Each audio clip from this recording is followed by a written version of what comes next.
Salut Alex, Salut Lydie, ça va bien? ça va et toi? Ça va, ça va.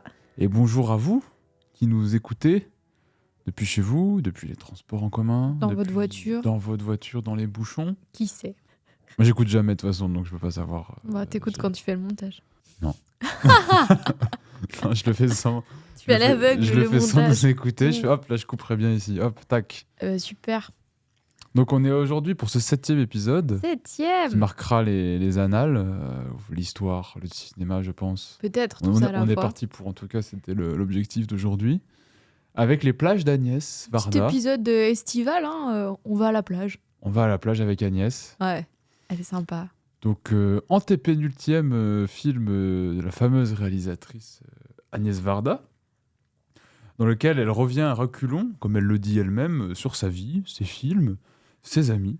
Un processus autoréflexif et autobiographique qui mêle photographie, extraits de films, images d'archives, installations artistiques, expérimentation formelle, fictionnelle et documentaire. Donc un film testament, comme on a pu l'appeler, qui part de la plage et de la mer, pour celles à qui on a longtemps volé l'origine de ce qu'on a appelé la nouvelle vague. Waouh, c'est beau ce que tu vois. T'as prévu d'autres trucs comme ça? Ah, mais c'était en impro, là, j'ai rien, Ah, lu, j'ai waouh. rien lu du tout. Incroyable. De toute façon, ce podcast est en impro, on prépare rien. On On prépare ne rien du tout. prépare rien du On tout. n'a pas du tout de On n'a feuille pas de vu le notes. film, donc Ouais, on y c'est va. vrai. Let's go. Merci pour cette petite intro. Moi, je voulais revenir sur quelques aspects de cette intro avant qu'on commence vraiment à regarder le film. Agnès Varda, je crois qu'elle le dit elle-même, a eu un peu 3 périodes dans sa vie.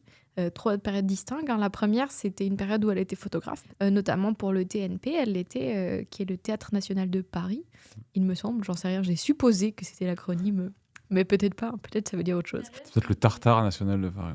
J'espère on ne que saura pas. qu'elle était Ou la photographe truite pour le Tartare. nationale de Paris. Oui, c'est celui-là qui a le plus de sens à mon avis. Je pense aussi. Mais du coup, elle avait cette première période.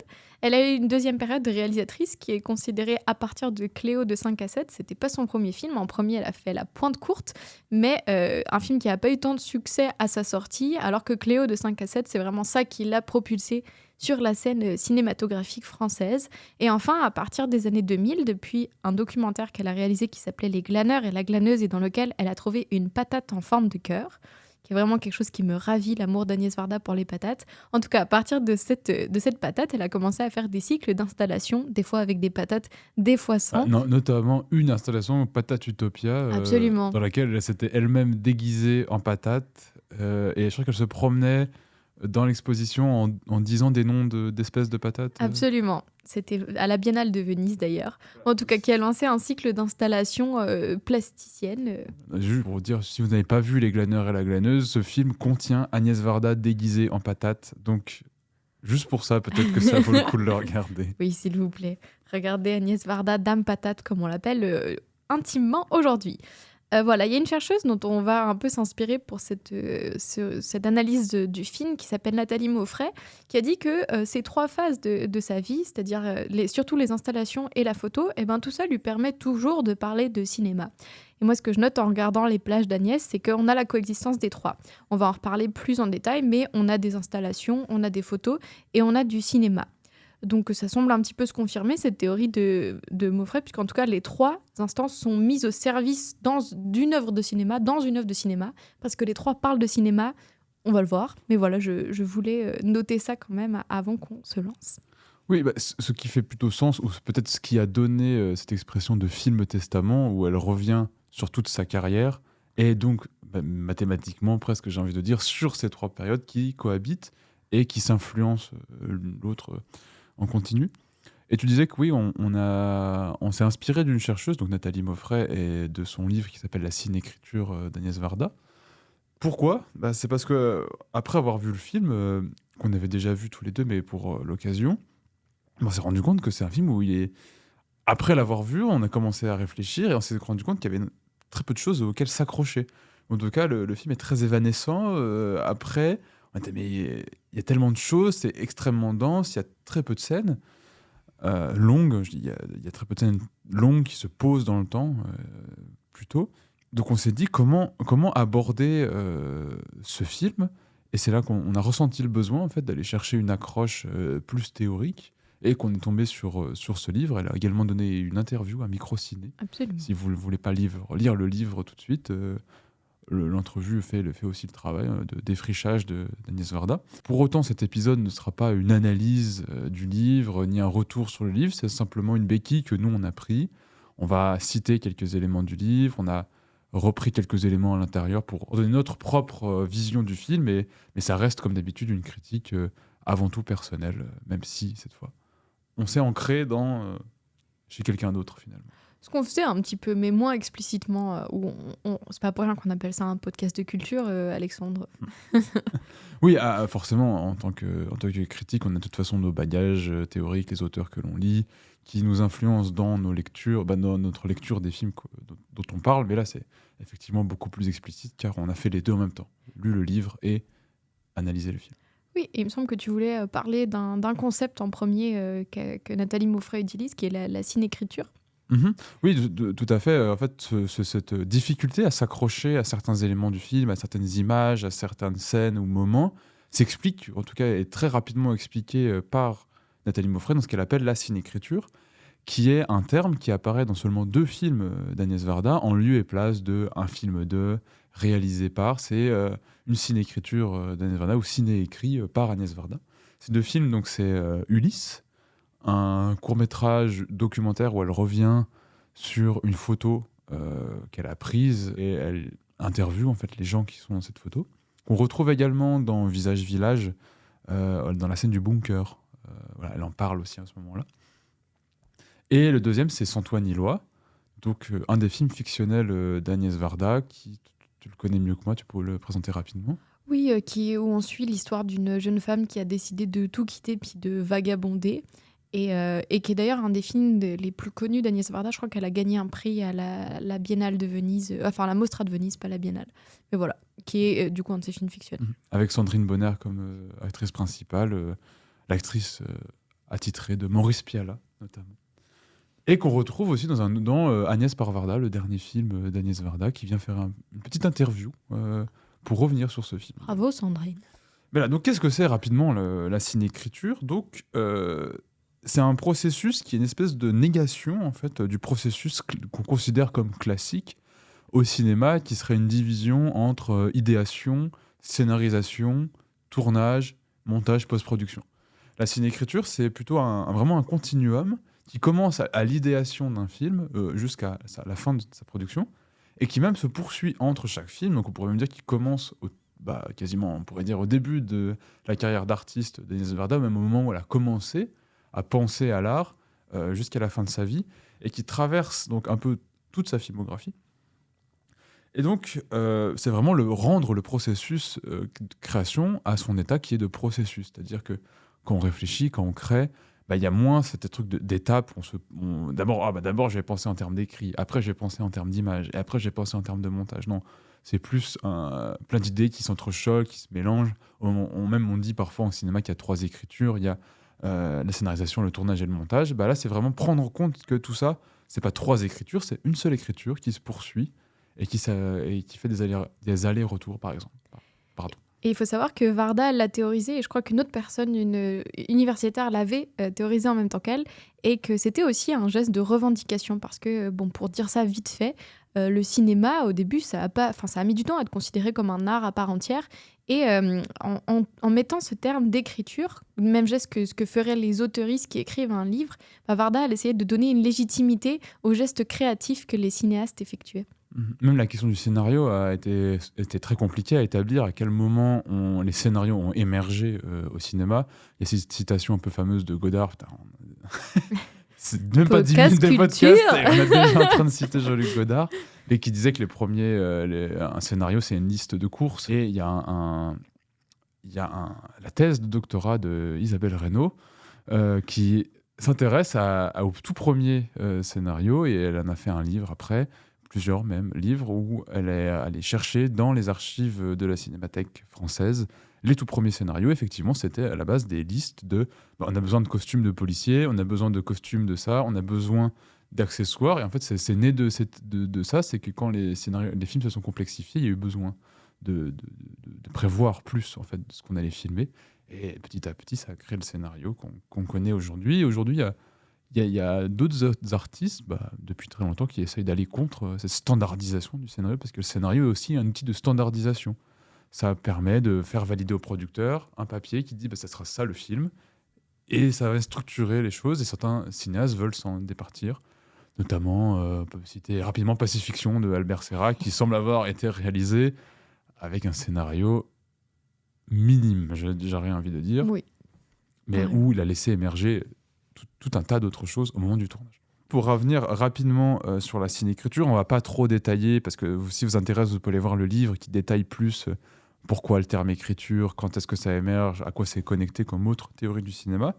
C'est juste pour dire que c'est l'idée principale, ça vient de la littérature, donc d'où le terme écriture, mais ce n'est pas de copier-coller le système d'écriture de littérature au cinéma, c'est plutôt une phrase que Varda dit, c'est d'utiliser les mots comme les poètes les utilisent. Donc c'est un peu essayer de créer au cinéma ce qu'on appelle le style littéraire, mais avec le cinéma, les outils du cinéma.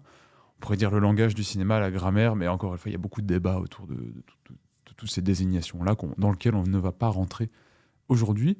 Mais c'est un peu ça l'idée, et on le verra dans ce podcast, mais il y a aussi toute une part de littérature dans l'œuvre d'Agnès Varda, notamment les mots, les phrases, la voix off, les commentaires ont une place très importante, voire centrale, dans l'œuvre de Varda. Et juste pour dire, donc, matériellement, la cinécriture, ça s'incarne très concrètement, en fait, dans les films d'Agnès Varda, c'est la voix off, donc on a dit qu'il commente, souvent qui peut être off ou pas off d'ailleurs.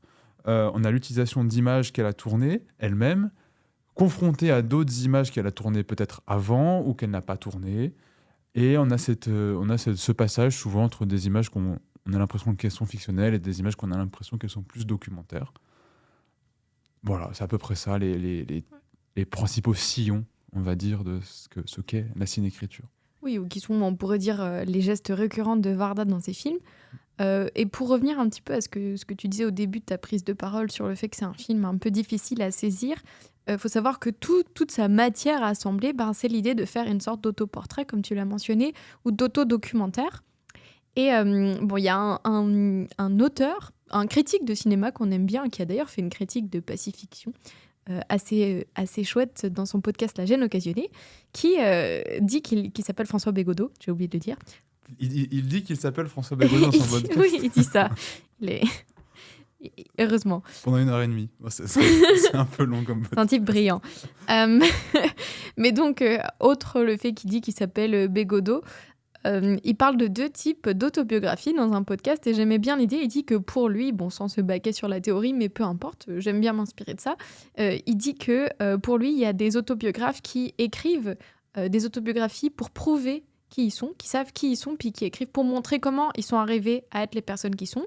Et t'as les autobiographes qui utilisent l'autobiographie pour essayer de comprendre plutôt qui ils sont ou ce que sont leurs arts. Et Varda, dans Les Plages, peut-être qu'elle sait très bien qui elle est et où elle est et comment va son art, mais la forme qu'elle utilise pour le film donne plutôt l'idée d'une espèce de chaos, de fouillis qui est manipulé et remanipulé pour essayer de comprendre un petit peu, ou de nous faire comprendre peut-être qui elle est. Je voulais relever ça, le fait que c'est pas... c'est pour ça que c'est difficile à saisir, c'est pas une autobiographie qui commence à son enfance et qui termine quand elle est vieille. C'est vraiment des espèces d'allers-retours constants dans un espèce de fouillis de matière pour essayer d'essayer de comprendre un petit peu des petits bouts de qui serait Agnès Varda, ou bien l'artiste Agnès Varda. Ce fouillis, comme tu dis, c'est une des composantes en fait principales des films d'Agnès Varda, qui paraissent à première vue, on pourrait dire, assez naïfs ou en tout cas qui partent un peu dans toutes les directions. Mais quand on rentre vraiment plus précisément, et ça on va le voir tout au long du podcast, c'est très précis, c'est très calculé, pas forcément calculé au sens froid, mais c'est très, en tout cas, maîtrisé comme forme. On voit vraiment tout ce qu'il y a au travail derrière de très précis. Et je propose qu'on commence par la première scène. Une fois n'est pas coutume, c'est quelque chose qu'on fait jamais. Si ça te tente, je sais pas si tu veux un peu la décrire ou si je la décris moi. Je t'en prie. Je vais y aller de mémoire, j'ai pas pris tant de notes, donc n'hésite pas à me corriger. Mais en gros, c'est une scène où on est sur une plage, aux surprises, et Agnès Varda est en train d'installer des miroirs sur la plage. Et bon, elle explique qu'elle est une petite vieille. Elle joue le rôle d'une petite vieille qui marche à reculons, quelque chose comme ça. Alors j'ai la phrase Vas-y, exacte. dis-nous, Je joue le éclaire-nous. rôle d'une petite vieille rondouillarde et bavarde qui raconte sa vie, et pourtant ce sont les autres qui m'intéressent. Voilà, et d'ailleurs, juste après, on la voit en train d'essayer d'aller filmer toute l'équipe qui l'aide à installer les miroirs, et elle essaye de capter chacune dans un miroir, elle essaye d'avoir leur reflet. Et c'est à peu près ça pour cette première scène sur la plage. Il y a des jeux avec les miroirs, on voit la mer, des gens passer. À un moment, tous les miroirs sont face à la mer. Voilà, donc c'est à peu près ça. Calopatie, trop jeune pour mourir. J'ai pas la référence. Face à la mer. Ah oui, ça j'avais. Oh, ça fait longtemps. Bah, vu que tu fais le malin avec tes références, si tu commençais à nous parler de cette scène, Alexandre. Bon, on a choisi de commencer par cette scène, en tout cas de l'aborder en premier, parce que, à l'inverse de tout ce qu'on vient de dire depuis le début, c'est la scène qui dure le plus longtemps dans le film, qui prend le plus son temps pour se poser. Pourquoi cette scène est si importante? Pourquoi elle est en exergue du film, en épigraphe du film, En prologue. en prologue? Elle se place même avant le générique, parce que le générique se fait sur un des miroirs, pas sur un des miroirs, mais sur un des portiques qui est installé au bord de la plage, qui crée un surcadrage, qui va nous amener à parler de pourquoi des miroirs. La métaphore du miroir est très importante dans tout le film et même dans l'œuvre générale d'Agnès Varda. Comme la phrase de Cocteau, les miroirs feraient bien de réfléchir un peu avant de renvoyer les images. Bah, effectivement, les miroirs réfléchissent des choses, renvoient un reflet. Après, on pourrait détailler, est-ce qu'un reflet c'est le réel, est-ce que le réel de ce reflet ou le reflet de ce réel, avec des petites formules un peu comme ça. Mais Les petites formules un peu comme ça. ouais. Mais donc, comme elle le dit, comme tu l'as dit, elle reflète en fait sur sa vie d'avant, elle repart en arrière. Donc le miroir, c'est aussi ça, c'est se regarder dans le miroir pour repartir vers l'arrière. Et donc elle crée un peu ce labyrinthe un peu en fait de reflets qui va encapsuler finalement, métaphoriser presque toute la démarche du film, qui va être d'enchasser des reflets les uns dans les autres. Un reflet va nous amener à un autre, et comme elle le dit, elle va parler des autres. Elle va toujours, pas toujours, mais souvent, partir d'une autre personne pour revenir vers elle, pour ensuite repartir vers une autre personne qui va la ramener soit à une autre personne, soit à elle. Et en fait, par ce jeu finalement de reflets à l'intérieur d'autres reflets qui se percutent les uns les autres et qui se renvoient, ça forme un film au final, au bout de 2 heures. Oui, moi, c'est ce que je voulais revenir sur cette scène que je trouvais très intéressante parce que c'est quand même la première scène d'un autoportrait ou d'un autodocumentaire. Et qu'est-ce qu'elle fait, entre autres, dans cette scène? Eh ben, elle va filmer d'autres gens. Donc, c'est quand même étonnant de se dire, pour un film qui parle de moi, je vais commencer par montrer d'autres gens. C'est pas si étonnant quand on regarde plusieurs films d'Agnès Varda. Et d'ailleurs, Nathalie Maufray, elle en parle aussi. Elle dit que chez Varda, il y a une idée récurrente que l'individu, il peut se réaliser que dans un cadre collectif et social. Qu'il faut toujours qu'il y ait une dialectique entre l'individu et le collectif. Et c'est vrai que quand on regarde les films de Varda, elle est toujours en train de se mettre en scène par l'intermédiaire de quelque chose d'autre. Ça peut être à travers ses installations, ou bien un autre art comme la photographie ou la peinture, ou un autre artiste, ou alors juste d'autres personnes, comme dans Les glaneurs et la glaneuse, quand elle va rencontrer d'autres gens. Mon frère, elle donne 2 exemples que j'aimais bien. Elle parlait donc de La Pointe courte, du premier moyen-métrage d'Agnès Varda. Long métrage. Oui, il dure 1 heure et quelques. 1h20. Ah oui, alors long métrage, excuse-moi. Et qui montre du coup un couple fictionnel et qui alterne avec des scènes d'un village de pêcheurs, et donc des pêcheurs qui sont filmés dans ce qui serait un type de film documentaire. Et donc on a ces 2 instances finissent par s'entremêler et s'influencer tout au long du film. Un autre exemple qu'elle donne que j'aime beaucoup, c'est juste dans le titre d'un des films d'Agnès Varda qui s'appelle Visage Village, qui serait donc visage un individu, village un collectif. Donc ça, c'est posé explicitement depuis le début du film. Hein. C'est le geste premier de l'autoportrait chez Varda, c'est de s'ouvrir pour regarder les autres, pour filmer les autres. Et d'ailleurs, on aura une autre scène qu'on aime bien, dont on va un petit peu reparler dans le film, qui est Varda, qui à un moment va filmer la maison de son enfance. Mais il ne se passe pas grand-chose pour elle émotionnellement dans cette maison. Mais par contre, elle rencontre la personne qui habite la maison, qui est un ferrovipate, comme elle l'appelle, donc une personne qui est fascinée par les modèles réduits de train. Et elle va du coup beaucoup plus s'amuser à regarder cette personne-là plutôt que la maison de son enfance, donc son propre rapport à la maison. Oui, et ce qu'il y a à observer d'ailleurs dans ce que je disais dans la scène des miroirs, c'est que les miroirs, c'est un cadre aussi, c'est limité. Un miroir, et ça, c'est aussi une métaphore, en tout cas, ça porte une espèce de métaphore où ce sont des reflets, mais qui sont maîtrisés, qui sont cadrés, qui sont limités dans l'espace l'espace et le temps, on pourrait même presque dire. Et donc, ces miroirs ne sont pas des miroirs continus, ce sont des cadres dans des cadres dans des cadres. Et en fait, c'est une espèce de métaphore peut-être que Varda cadre aussi ses souvenirs, cadre tout. Et ce sont des cadres dans des cadres en plus d'être des miroirs. Et on pourrait dire, bon, on va un peu loin avec juste une scène et des miroirs, mais en fait, les films d'Agnès Varda appellent à ces métaphores, nous appellent, nous, en tant que spectateurs, à tirer ces conclusions. En tout cas, nous cherchent à nous faire comprendre ça. Parce qu'au-delà de ça, pourquoi faire une scène avec des miroirs comme ça? Pourquoi lui donner en plus autant de Pourquoi place? commencer avec cette On va scène-là? commencer par ça aussi. Et c'est ce qu'on verra plus tard avec le commentaire, mais c'est que c'est vraiment... Varda met des choses en lien avec une voix off, avec des images d'archives, des images qu'elle est en train de filmer, pour essayer de créer un espace entre ces deux d'interprétation. Et des fois, elle nous donne les clés, parfois, elle nous donne moins les clés. On a une autre scène, à un moment donné, dans le film, où il y a des trapézistes qui font du cirque sur la plage, sans explication aucune. À la fin, elle dit, quand j'étais jeune, je voulais faire du cirque, et c'est tout. On passe à autre chose après. Après, on passe au filet, etc. Quand on a le budget, hein, c'est fun. Mais c'est ça. Donc, il y a aussi des éléments où elle nous pousse, nous, et c'est ça aussi la cinécriture, la littérature, c'est de pousser à cette lecture, de voir où est-ce qu'il y a des métaphores, est-ce que ces métaphores sont pertinentes, est-ce qu'elles ne sont pas, et nous rendre actifs, nous, en tant que spectateurs, dans ce labyrinthe, finalement, presque qu'elle est en train de créer. Ou ce chemin, plus qu'un labyrinthe, un chemin sinueux qu'elle trace.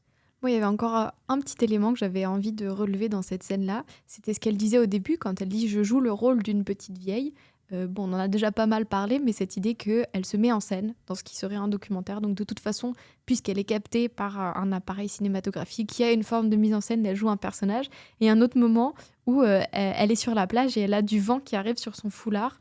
Et elle dit à la personne qui la filme « Oh, ce serait bien si ça me couvrait vraiment la tête, tu vois, un peu comme ça aurait été une belle image. » Donc on voit explicitement cette idée de mise en scène, elle la montre. C'est du coup une sorte de scène qui montre le dispositif du film aussi de ce côté-là. Je pensais qu'on allait aborder finalement le commentaire un peu plus tard, mais on peut en parler maintenant. Parlons commentaire. Parlez-en maintenant. Et donc formellement, c'est ce que j'ai dit, c'est que comment se crée le commentaire, comment il s'incarne finalement dans le film, c'est ces effets d'emboîtement personnalisés imagés, illustrés par les miroirs, et c'est la confrontation de plusieurs matières et strates de réalité. Ça, c'est important parce qu'il y a plusieurs, à la fois temporelles, où elle va venir confronter des images du passé et des images du présent, qu'elle a filmé les deux, qui peuvent être fictionnelles toutes les deux, documentaires et fictionnelles. Donc il y a la voix off aussi, comme on l'a dit, il y a aussi des peintures qu'elle va montrer, qu'elle va recréer. Parfois, il y a pu y avoir des peintures vivantes. Il y a de la sculpture, il y a des entrevues, il y a de l'écrit, il y a des mots, il y a des photos. Et tout ça peuvent être soit des images d'archives, soit mises en scène dans une espèce d'installation, comme avec les miroirs, et vont venir se confronter, parfois se superposer, parfois s'alterner, parfois avec la voix off qui vient dire quelque chose et puis mettre en lien. On a à la fois ce truc de commentaire dans le montage, mais aussi à l'intérieur des plans. Et ça se crée notamment un effet qui est très connu chez Varda, c'est le redoublage.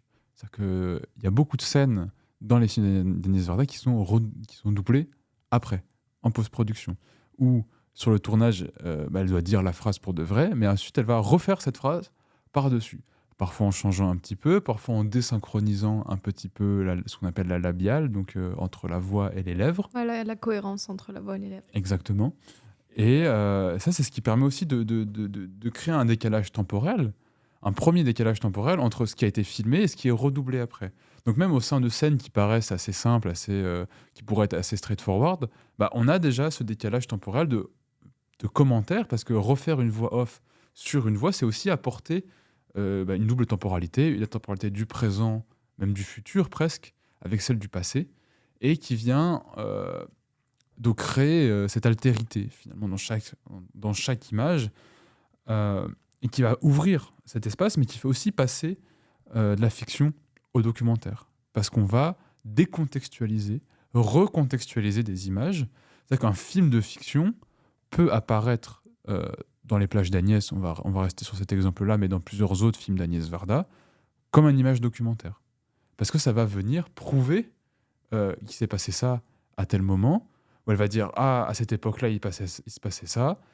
Par exemple, les joutes, par exemple, de La Pointe Courte, bah, ces images qui sont à la fois documentaires et fictionnelles parce qu'elles sont documentaires. Pour recontextualiser, donc elle revient à la Pointe Courte et elle va observer des joutes qui se passent dans l'eau avec des bateaux et tout ça.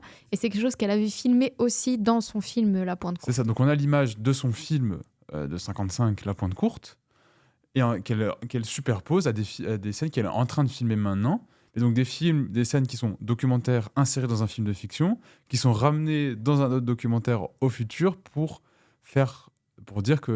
mettre en parallèle les deux joutes à 60 ans d'écart presque. Donc c'est ça, c'est le commentaire permet en fait ce passage constant entre des images fictionnelles documentarisées, des images documentarisantes fictionnalisées, où finalement presque la division entre les deux euh, n'a pas d'intérêt, mais n'a pas la même teneur qu'ailleurs, parce que c'est toujours un petit peu les deux, et peuvent l'être d'une scène à l'autre. La même scène peut changer, en fait, finalement, d'essence, presque, on pourrait dire, ou pas d'essence, mais de qualité. Oui, et ce que je trouve intéressant dans ce geste-là, c'est qu'elle utilise des archives de films qu'elle a tournés, et qu'une archive, en fait, c'est toujours quelque chose qui provient du passé, donc qui est toujours un peu incomplet, et donc dans lequel on peut s'insérer. On peut, en la reprenant dans le présent, la remanier.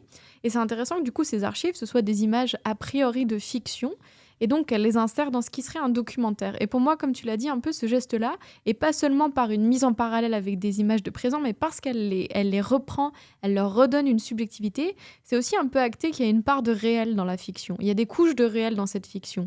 Je crois que c'est Serge Danet un peu qui en parlait, mais dans une image de fiction, certes, on a la diégèse, donc l'histoire qui est jouée, mais on a aussi le réel d'actrices qui sont en train d'interpréter un rôle et tout ça. Donc pour moi, en récupérant ces images, en les prenant, en les utilisant comme matériaux, de même manière qu'elle utilise des photos ou des vraies images documentaires, enfin, des vraies images documentaires, qu'est-ce que ça veut dire? Mais enfin, on comprend le principe. En utilisant tout ça sur le même plan, c'est un peu acté, comme tu l'as dit, qu'il y a une part de réel dans la fiction aussi. Oui, cette division entre fiction et documentaire est largement artificielle de toute façon. Et il y a plusieurs théories sur pourquoi elle existe. Il y en a qui disent que c'est plutôt une commerciale, c'est qu'au bout d'un moment, il fallait faire une division commerciale entre ce qu'on considérait comme des fictions et ce qu'on allait considérer comme des documentaires, parce qu'on voit bien que quand même entre un western et Les Plages d'Agnès, c'est quand même pas la même, Même degré de fiction. même degré de fiction, de romantisation, on pourrait dire, de romanesque à l'intérieur. Et donc, il y a eu besoin, à un moment donné, de la part des marketeurs, hein, pour aller vite, pour utiliser un terme anachronique, de différencier ces films-là. Mais c'est vrai que théoriquement et ontologiquement, la différence entre les deux est quand même très différente. Il n'y a pas de différence, en fait, quasiment. Et il y a une autre phrase de Jacques Rivette qui dit que tous les tournages sont le documentaire de leur tournage. Tous les films sont le documentaire de leur tournage. Parce qu'au bout d'un moment, même si tu prends un film comme Marvel Avengers Endgame, qui se passe entièrement sur des fonds verts, donc vraiment la fiction pure et dure, au bout d'un moment, il y a quand même de Robert Downey Jr. qui fait le pitre devant un fond vert, quoi. Et ça s'est arrivé dans le vrai monde, et ça a été filmé, retouché, mais au bout d'un moment, il y a quand même cette petite partie-là de réel qui a existé devant le film. Je remarque que tu nous sors beaucoup de citations aujourd'hui. Tu es monsieur Bah, citation. c'est le cinéma d'Agnès Varda qui cite aussi beaucoup. Donc C'est vrai. on se met au diapason du Waouh. film qu'on Tu critique. critiques Et moi, comme j'ai envie- Agnès Varda fait des films. Ça, c'est de la dévotion. Et d'ailleurs, sa transition, ça me fait penser aux citations, hein. Quelle est la place de la citation dans le cinéma d'Agnès Varda? Mhm. Et c'est aussi de sortir en fait des citations. Qu'est-ce que c'est dans un film quand tu vas citer, par exemple, à un moment, elle cite Faulkner. Le nom du roman m'échappe, mais qui l'a inspiré pour faire La Pointe Courte. Donc elle a aussi fait un film de Elsa Larose avec Elsa, la femme de Louis d'Aragon, et Louis d'Aragon, qui cite des poèmes qu'ils ont écrits. Mais bref, la citation, c'est aussi sortir un objet pour le recontextualiser dans une autre forme et le commenter finalement. C'est aussi une forme d'archive, finalement. C'est une forme d'archive, mais c'est aussi permettre de commenter une image par un mot ou des mots par des images. Et ça, c'est très important dans toute la structure du film et dans tout ce que fait Varda. Et elle le fait, comme tu l'as dit beaucoup aussi, avec ses propres archives, ses propres phrases, ses propres mots, qui va nous permettre de faire un lien avec notre deuxième épisode, Fire of Love, parce que organiser ces archives, c'est une fictionnalisation de sa vie aussi, c'est mettre dans un certain ordre des choses qui se sont passées dans sa vie et créer des connexions entre elles. Mais créer une connexion entre un événement et un autre, c'est choisir que ce lien-là est plus important que d'autres, et c'est en évacuer plein d'autres. Parce que les relations de causalité entre deux choses qui se passent dans la vie, bah, elles sont multiples. Et quand on met en lien deux choses, on les essentialise. Oui, je voulais un peu revenir aussi sur Fire of Love, comme tu disais, mais aussi sur ce que tu as dit dans l'introduction, que Agnès Varda dit elle-même, qui est l'idée de rétro-pédaler dans ce film, qu'elle dit aller à reculons. Euh, et à amener un petit bémol sur l'effet, oui, elle va à reculons, mais pas tout à fait. C'est-à-dire que, c'est, comme je l'ai déjà dit, elle commence pas dans l'enfance pour aller ensuite à sa vieillesse. Elle va de temps en temps dans l'enfance, puis elle revient au présent, puis elle va dans un autre endroit dans le passé qui est plus l'enfance, puis elle revient à un autre moment. Enfin, elle fait des allers-retours tout le temps. Donc, c'est pas vraiment rétro-pédaler, c'est plutôt rétro-aller, retourner. Et tout ça à la fois.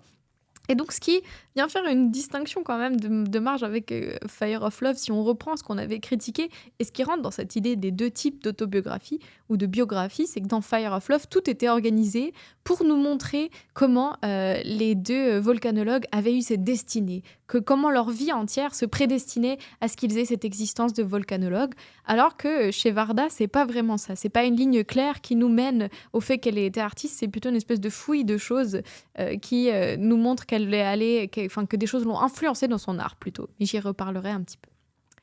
Oui, puis le film, il part du postulat qu'elle est artiste. De toute façon, il n'y a pas de découverte particulière de pourquoi elle est devenue artiste. C'est quelqu'un qui parle par l'art, qui fait de l'art, et puis c'est un peu le postulat de départ de toute façon. Absolument. Et c'est aussi pour ça qu'on a pu parler d'un film testament. Et là, je sais qu'on a un désaccord sur ce point-là. Mais c'est que pour moi, un film comme Les plages d'Agnès, et ce qui est intéressant, c'est qu'elle en a fait quand même plusieurs à partir des années 2000 où elle vient reparler de ses films beaucoup plus clairement, créer des liens beaucoup plus clairs entre eux, avec la série Agnès de Scie de la Varda, ce film-là, même Visage Village, et Agnès par Varda, qui est son dernier film. Et c'est un film testament parce que moi, je trouve que ça donne aussi, c'est une lecture qu'elle nous donne de son œuvre et de sa vie. C'est moi, ma lecture de ma vie et de mon œuvre, c'est celle-ci. Et toi, tu disais qu'au début, il y a un aspect un peu chaotique à ces liens qu'elle crée, on est un peu baladé d'un bout à l'autre. Mais en fait, je trouve que c'est des liens qui sont aussi extrêmement cohérents et qui servent à créer une cohérence. Et une des preuves de ça, c'est la répétition entre toutes ces œuvres de la fin de sa vie de motifs. Parce qu'on a souvent les mêmes œuvres qui reviennent pour en évacuer certains d'autres. On a parlé d'Elsa Larose. Il ne me semble pas que dans ces films-là, elle parle d'Elsa Larose, par exemple. Ouais. Ou d'autres films, peut-être, qu'elle considère comme moins importants, comme Idessa et les ours, que moi je trouve qu'il est un de ses meilleurs. Je pense qu'elle n'en parle jamais dans ces films-là. Mais par contre, elle parle 2 fois ou 3 de sa relation avec Chris Marker. Documentaire, il revient très souvent. Murmure, elle dit c'est mon meilleur film. Donc il y a aussi il y a un choix. Elle est en train de choisir dans sa filmographie ce qu'elle considère comme être son héritage. Oui, en fait, finalement, je suis plutôt d'accord avec toi. Ce que je pense que je préciserai, mais plus tard, c'est quel type de cohérence est créé par cet assemblage de matières. Parce que pour moi, c'est pas une cohérence qui montre une destinée, c'est une autre type de cohérence.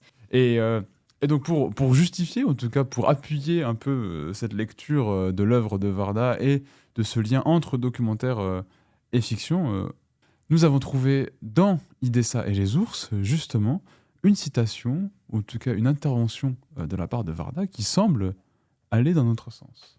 I've created a fantasy world with my exhibition of a world in which everybody had a teddy bear. Everybody felt secure, everybody had a teddy bear, and everybody had happy lives. But this is fiction. That's what I made. But it looks like it's documentary, and it looks like a curator's serious study of taxonomies, typologies, etc., etc.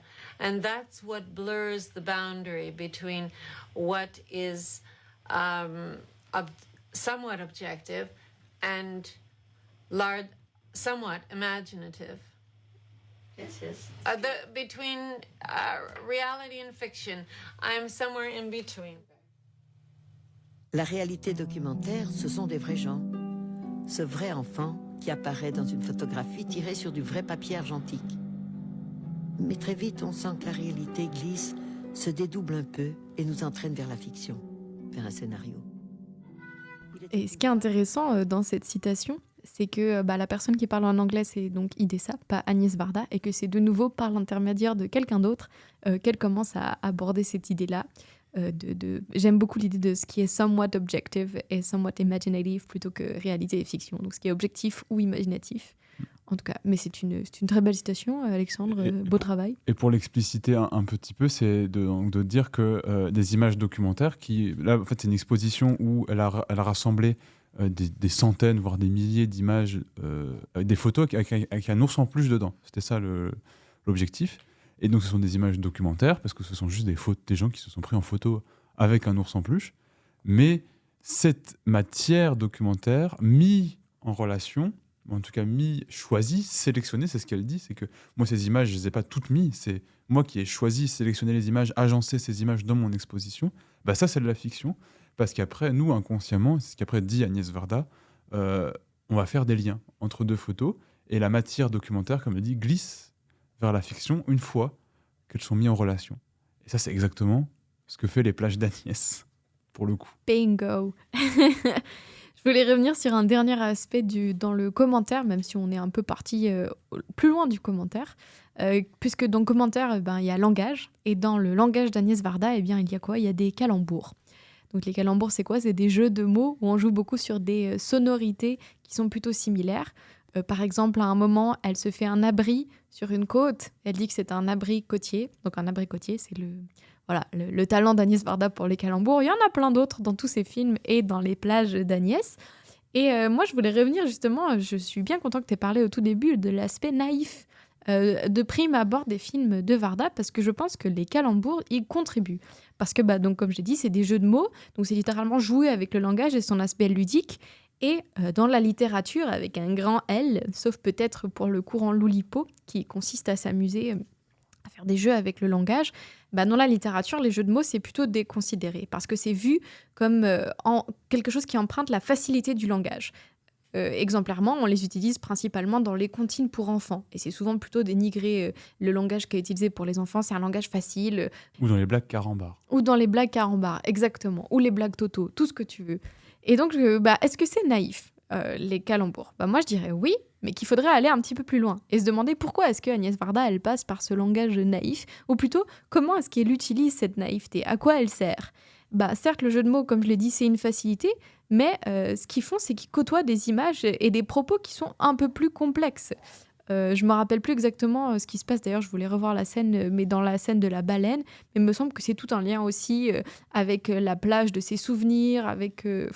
Oui, et ça commence par un tableau impressionniste, et puis après, en fondu avec la baleine, et un autre tableau impressionniste, parce que la face de la baleine est inspirée d'un tableau, je connais pas le nom du tableau, mais donc il y a cette brique qui est en forme de baleine, mais quand finalement est remplie de références picturales et historiques, artistiques. C'est ça, donc qui est beaucoup, beaucoup plus riche que juste ce petit jeu de mots d'abricotier. Et c'est pour moi le geste de Varda, et d'ailleurs c'est ce que Nathalie Moffret dit, que Varda, son but, c'est d'essayer de rendre les images et ses propos abordables. Et donc pour moi, c'est notamment à travers ce langage ludique qu'on peut aborder les images et qu'on va plonger doucement dans tout le reste du fouillis et du chaos que Varda travaille, toutes les références et les propos beaucoup plus complexes, et sans nécessairement nous rendre compte. Donc ce langage naïf, en réalité, c'est une technique très simple et très efficace pour nous lurer gentiment dans des choses beaucoup plus complexes. Ou alors, si on ne comprend pas les choses beaucoup plus complexes, pour apprécier simplement le jeu de langage, parce qu'ils sont quand même un peu rigolos, ces calembours. Et puis d'un point de vue littéraire, on pourrait creuser cette métaphore de l'abri côtier, de l'arbre fruitier qui devient un abri, avec la baleine aussi. Qu'est-ce que c'est la baleine ? Il y a Moby Dick, il y a toute aussi une mythologie qui entoure les images des baleines. En plus, une baleine échouée ici, qui devient un abri. Donc ça paraît simple et enfantin comme tu le dis, mais finalement derrière on peut déplier, développer, tirer des liens avec toute une histoire de l'art, toute une histoire de la littérature ou du cinéma qui existe derrière. Oui, moi je sais pas comment elle construit ses commentaires ou ses films, Agnès Varda, mais je pense que ces calembours, c'est pas juste des petites idées comme ça qu'elle jette en commentaire. Je pense que c'est des vrais trucs qu'elle réfléchit et qu'elle travaille avant de les poser. En même temps, je pense que ça la fait aussi beaucoup rire. Ah oui, parce que c'est très drôle. Parce que c'est très drôle. Et cet aspect,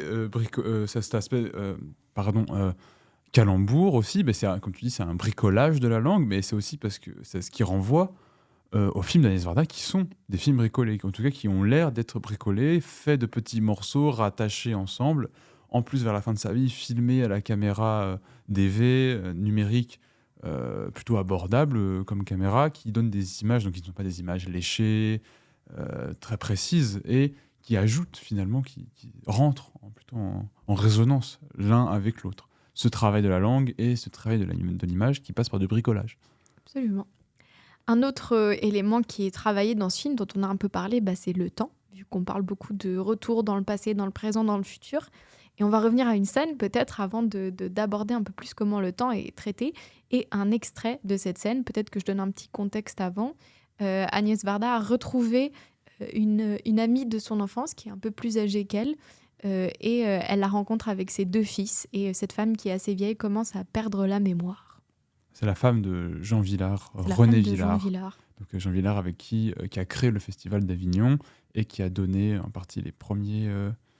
en tout cas, Agnès Varda a une histoire très proche avec Jean Villard qui l'a aidé à mettre le pied à l'étrier. Qu'il a engagé au TNP, en fait. Exactement. Et depuis quelque temps aussi, André perd doucement la mémoire. Ce dont elle se souvient, c'est de la poésie. La dire aussi. J'aime la dire, en savoir par cœur. Jean et André Villard avaient nommé leur villa Midi-le-Juste, d'après un vers du cimetière marin de Paul Valéry.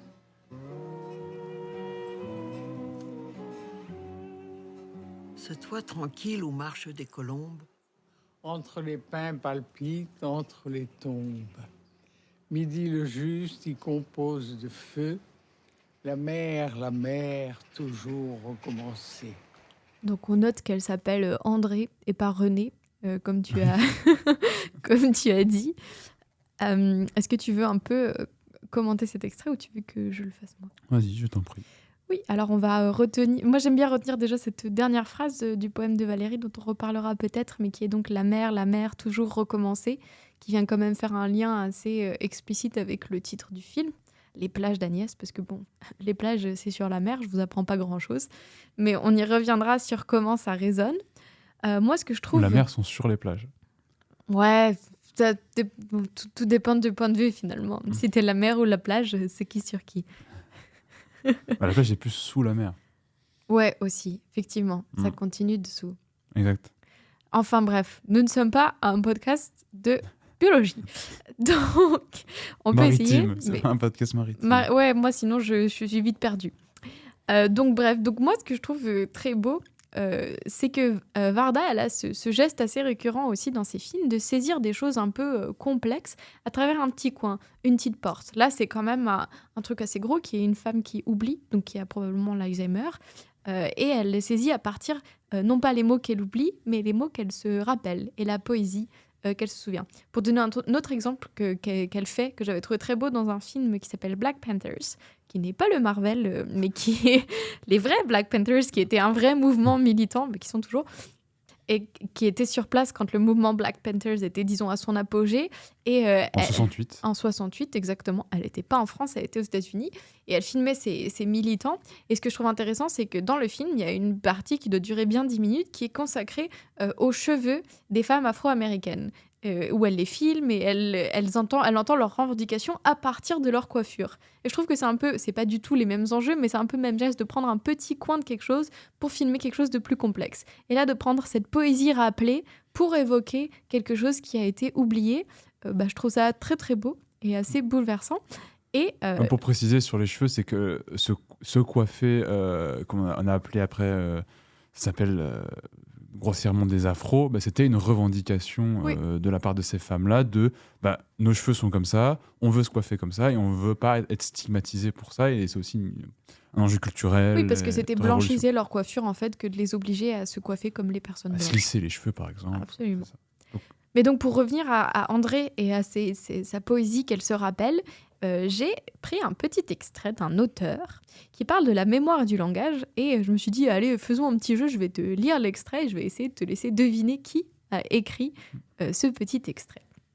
La poésie, le mot retrouvé, c'est le langage qui redonne à voir le monde, qui fait réapparaître l'image intransmissible, qui se dissimule derrière n'importe quelle image, qui fait réapparaître le mot dans son blanc.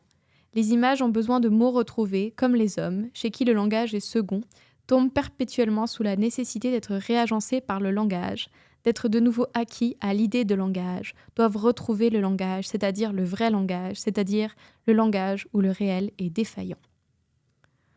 Alors j'hésite Alors- entre Boule et Bill, tome 7 et Pascal Quignard. Hmm.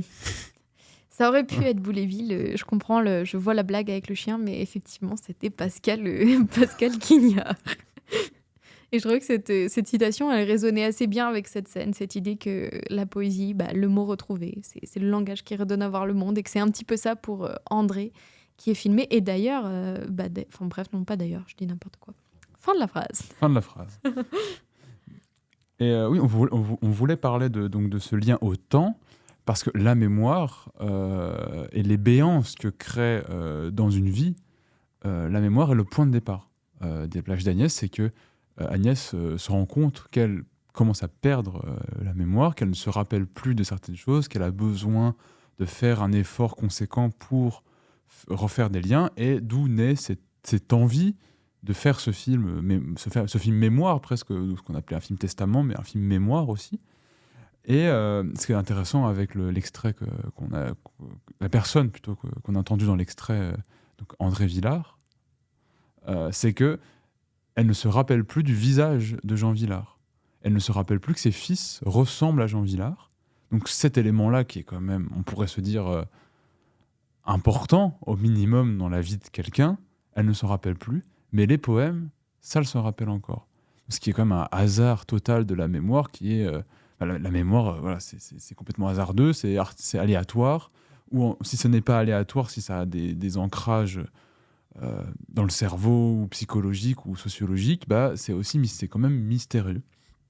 Et donc, faire ces liens entre qu'est-ce qu'elle se rappelle, qu'est-ce qu'elle ne rappelle pas, qu'est-ce qu'elle a besoin de se rappeler, c'est vraiment le point de départ du film, et d'où peut-être ce besoin qu'on disait de créer une cohérence, de se recréer à la fin de sa vie une cohérence qui serait aussi un moyen de se rappeler.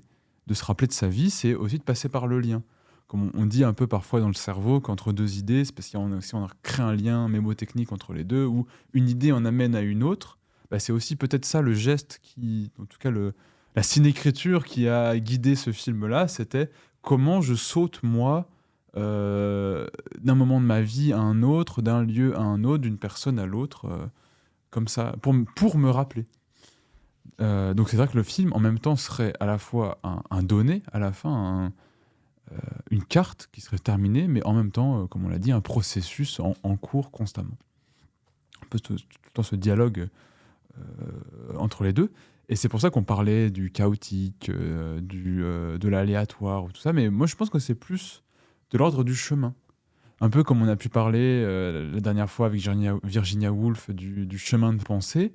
Là, c'est un peu la même chose. C'est comment je navigue d'une idée à l'autre, d'une époque à l'autre, d'un film à l'autre, dans un chemin sinueux que moi, je vous trace dans une perspective finalement très anachronique, parce que, comme tu l'as dit, elle saute d'un lieu à l'autre, et puis une chose, bien plus tard, va lui faire penser à quelque chose d'autre. Et moi aussi, ça m'a fait penser à j'ai trouvé plutôt une citation. Une citation. Mais moi aussi, en fait. C'est vraiment notre podcast citation.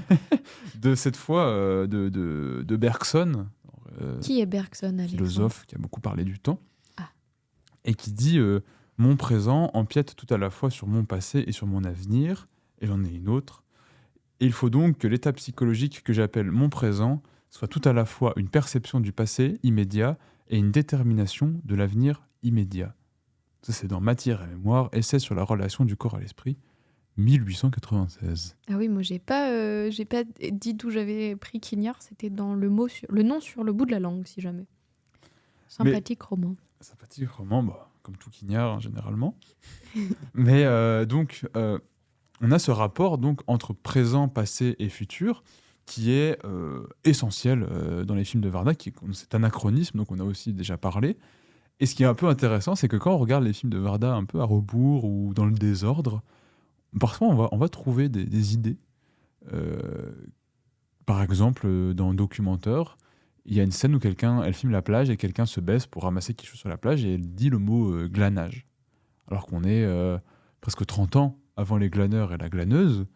Alors, est-ce que c'est une idée qu'elle avait déjà, parce qu'elle était déjà influencée par le tableau, ou que le concept de glanage lui était propre Parce que le film Les glaneurs et la glaneuse est inspiré entre autres d'un tableau de gens qui glanent que Agnès Varda aime beaucoup. qui est très connu, mais dont je ne connais absolument pas le peintre. Il est connu, mais pas de nous. Mais il y a aussi un poème de Victor Hugo, je crois, ou Probablement. de La Fontaine, je ne sais plus, je dis n'importe quoi. Mais, Du pareil au il y a un même, poème, en finalement. tout cas, qui parle du glanage à un moment donné dans l'histoire de la poésie. Mais en tout cas, est-ce que c'est le glanage qui avait une place dans sa vie depuis le début et qu'à un moment donné, elle a décidé de tirer ce fil pour en faire un film? Mais en tout cas, ce qu'on voit, c'est qu'on peut trouver des liens entre des films qui ont 30 ou 40 ans d'écart inversement. Ce qui est quand même assez extraordinaire, je trouve, dans un film qui, à la fin de sa vie, dans un film qui joue notamment avec cet anachronisme, un anachronisme qui finalement était là depuis le début. Et qui, moi, je pense, a tout à fait à voir avec ce principe de cinécriture qui est le but de processus et qui est une écoute aussi, je pense, personnelle de quelles idées me viennent, comment je peux les utiliser, est-ce que je vais les filer, est-ce que je vais les réutiliser un peu plus tard, quoi. Et on parlait notamment de la post-synchro, qui est aussi ça. La post-synchro, c'est ramener du futur dans du passé ou du présent dans du passé. C'est créer à l'intérieur d'une même image deux temporalités différentes. Et donc ça fait que les choses chez Varda ne sont pas gravées dans le marbre. Et c'est aussi ce qui apporte peut-être cet aspect un peu chaotique. C'est comme si on regarde le film et on a parfois l'impression que les choses pourraient encore bouger. Une coupe pourrait se rajouter là, pourrait se déplacer. On pourrait rajouter un autre extrait, en enlever un. Comme si le film est encore en train pourrait être quelque part dans le monde, être en train de se refaire. Et dans 10 ans, on en recevrait une nouvelle version qui serait une nouvelle version des plages d'Agnès. D'ailleurs, ce qui est un peu ce qu'elle fait, où elle réutilise tout le temps ces mêmes extraits dans de nouveaux films qui parlent autrement d'elle, mais un petit peu pareil aussi. C'est comme si elle réévoluait ses films dans des nouvelles œuvres. Exact. Et chose aussi intéressante, je ne sais pas à quel point beaucoup de réalisateurs font ça, mais elle a fait plusieurs films qui sont... J'en vois au moins 2. C'est Les Demoiselles ont eu 25 ans, ou quelque chose comme ça. Qui revient donc 25 ans plus tard sur Les Demoiselles de Rochefort. C'est un film de Jacques Demy, qui était son compagnon, mari, je ne sais pas s'il était marié. Mais son compagnon de toujours, là, qui a une place très importante dans son cinéma. Et il y en a un autre, c'est Les Glaneurs et la glaneuse, Les Glaneurs et la glaneuse, 10 ans plus tard, qui aussi, où elle revient. C'est quasiment Les Glaneurs et la glaneuse 2, qui dure qu'une heure, le de 2 heures ou 1h40. Mais c'est quasiment le même principe du film, où cette fois, elle revient, encore une fois, plus tard. Elle rajoute des entrevues qu'elle avait pas mis à l'époque, où elle va interviewer des gens qu'elle avait voulu interviewer mais qu'elle n'avait pas fait. Elle va retrouver des gens qu'elle avait rencontrés 10 ans plus tôt. Où ils vont parler du film, ils vont dire moi j'ai bien aimé le film mais j'ai pas trop aimé ce passage-là, ou quelqu'un qui dit moi j'ai pas tant aimé que ça le film dans lequel je suis. Donc c'est aussi ça, c'est aussi chez elle une idée de revenir sur les choses, même pour en faire d'autres films, pour le développer finalement dans d'autres temporalités. Et il y a une scène, je ne sais pas si je l'ai dit maintenant, mais on va dire que oui, que je trouve qui est assez belle par rapport à ça, et qui pour moi, tout ce fait de revenir se lie à autre chose qu'elle fait, Agnès Varda. Cette scène, c'est une scène où Agnès Varda, elle revient à la Pointe Courte, avec c'est une sorte de fête pour célébrer ce film qu'elle a fait et qui a rendu l'endroit quand même un peu célèbre. Et elle est avec les 2 fils d'une personne qui l'a aidé à faire la maquette du film, qui n'était donc pas l'acteur du film, mais un couple qui l'a aidé à imaginer quel plan serait dans le film et comment. Et il se trouve que cette personne est morte avant que... Je crois que c'est lui qui est mort avant que le film soit tourné. Oui, d'un cancer. Et le film lui est dédié, d'ailleurs, à la Pointe Courte. Voilà, Pierrot, je crois qu'il s'appelle. Oui, et donc, elle est avec les fils de Pierrot et elle a mis les images de la maquette sur la charrette. Et Pierrot et quelques autres personnes du village transportent ces charrettes avec les images du père des fils, du père des fils de Pierrot. C'est compliqué ce que je raconte. Avec Pierrot et ses fils. Pardon, vas-y. Une charrette qui est dans la Pointe Courte. Oui, déjà. c'est ça. Et un trajet aussi des rues qui sont dans la Pointe Courte. Donc il y a vraiment ce rapport entre le film La Pointe Courte, le lieu La Pointe Courte, mais aussi le processus de création du film. Donc tu l'expliques bien mieux que moi. Mais en fait, en revenant à la Pointe Courte, elle ne revient pas uniquement à la Pointe Courte, elle revient aussi à l'idéation du film. Oui. Donc à la cinécriture, à la toute première cinécriture, la première étape. Qui pourrait même dire qu'elle est peut-être la toute première cinécriture d'Agnès Varda. Absolument. Moi, ce que j'aimais bien dans cette scène, c'était 2 choses. La première, c'était l'idée de promener des images du passé, que ce soit et qui revient à un gros point que j'ai après, qui est que l'idée que le passé est plutôt un matériel pour Agnès Varda. Et là, c'est littéralement promener le passé, que j'aime beaucoup. Et l'autre chose que je trouve importante qui est dans cette scène, c'est que cette installation, Varda, elle dit que c'est entre autres pour les fils de Pierrot. Elle dit qu'ils ne connaissaient que des photos de leur père, ils ne l'avaient jamais vu en mouvement, et que là, donc, ils avancent dans la nuit avec leur père qui bouge. Et ce que je trouve important chez Varda, c'est justement le soin qu'elle a pour les gens qu'elle filme. C'est quand même une installation qui est faite, entre autres, pour les fils de Pierrot, pour prendre soin d'eux, pour leur montrer ce petit bout de leur père. Il y a aussi les fils de Villard avec eux qui poussent la charrette. Ah oui, je crois que... Non, ça, c'est le filet de pêche qui pousse. Enfin bref, Je me trompe. un autre moment. C'est pas grave, il y a plein de fils qui poussent plein de choses. Elle les met au travail, hop hop. Et ce qui est intéressant, c'est que Nathalie Mauffret, elle dit qu'il y a un peu toujours deux idées contraires qui englobent les films de Varda. Que les gens disent des films de Varda, c'est que c'est des films naïfs et c'est des films qui peuvent être froids. Sans doute que oui, il y a quelques films qui peuvent être froids, peut-être très littéralement dans Antoine Illois, qui est un film avec des teintes un peu très grises.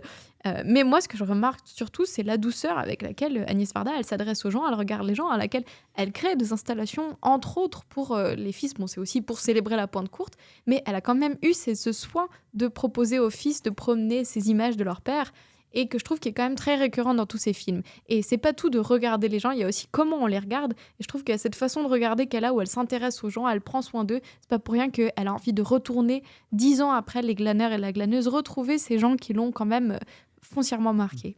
Oui, je pense que l'image générale dans l'espace public d'Agnès Varda, c'est que ça avait l'air de quelqu'un d'être extrêmement gentil. Et qu'on a tous envie de la connaître, on devrait aller discuter avec elle, et c'est ce qu'elle renvoie, en tout cas comme image dans ses films, quelqu'un de très avenant, très gentil, qui rigole, qui est très doux. Même il y a cette scène malheureusement connue, j'ai envie de dire, où elle va voir Godard à la fin de Visage Village, et il lui met un mot qui la blesse, parce qu'il parle de Jacques Demy. Je ne pourrais pas savoir pourquoi vraiment cette phrase la blesse autant, mais après, elle lui pardonne tout de suite.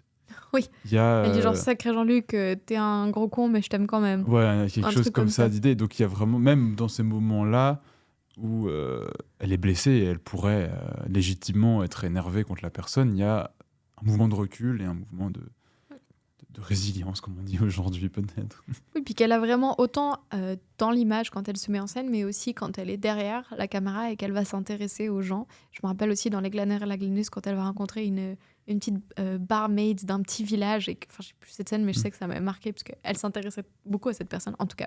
Donc voilà, je trouvais les ferrovipates. Voilà, les ferrovipates. A-t-on besoin de dire quelque chose de plus? Exactement.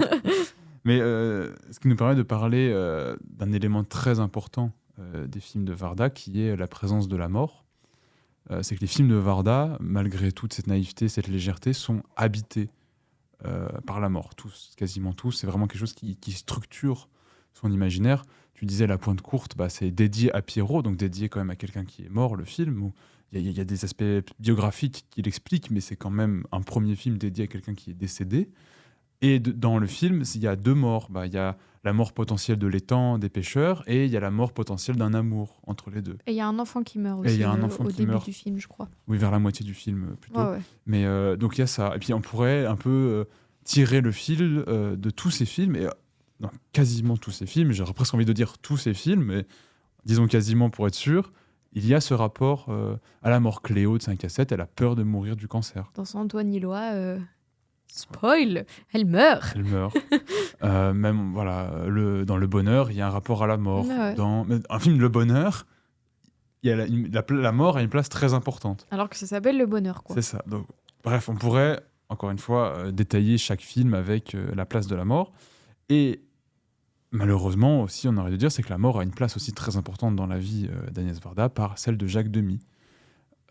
Où elle, d'ailleurs, on a un extrait. Oui, j'allais dire qu'on peut même le mettre maintenant, si tu veux. Mettre l'extrait. Allez, extrayons l'extrait. Moi aussi, je fais des calembours. L'émotion, c'est quelque chose qu'on ne peut pas contrôler. Oh oui, bien sûr, c'est rigolo que Villard mette ses lunettes noires en moustache plutôt que normalement. Il regarde ses comédiens. Mais moi, je vois surtout qu'ils sont morts, voilà. Et je leur apporte des roses. Des roses et des pépinières. Cazares qui n'est plus là. Des bégonias. Des bégonias pour Gérard Philippe, qui n'est plus là. Pour Noiret, qui est mort. Pour Denner, qui est mort. Pour Germaine Montero, qui est morte.